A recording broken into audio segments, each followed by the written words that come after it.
When we say that the Qur'an has remained unchanged in the 1400 years of its existence, we refer to the last edition of the Qur'an that the Prophet Muhammad, peace be upon him, left to the first generation of Muslims.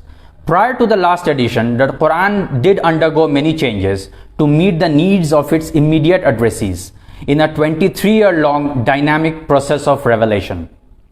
In the last Ramadan of the Prophet's life, the Qur'an was recited twice fully, and this was the last edition of the Qur'an that has been handed down to us unchanged in a concurrent, widespread, continuous chain of transmission. And when we say unchanged, we mean two things mainly: the core text of the Qur'an and the various ways of reading the text. Although later on some superficial features were incorporated into the text of the Qur'an to either make the Qur'an more accessible or as aids to non-Arabs to facilitate the correct reading of the text.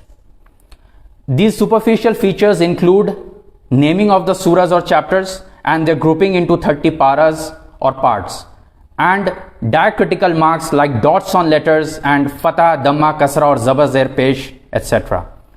Quite evidently, these features do not alter the core text or its readings in any way, rather help to preserve the readings of the Qur'an in exactly the same way as rendered by the Prophet himself.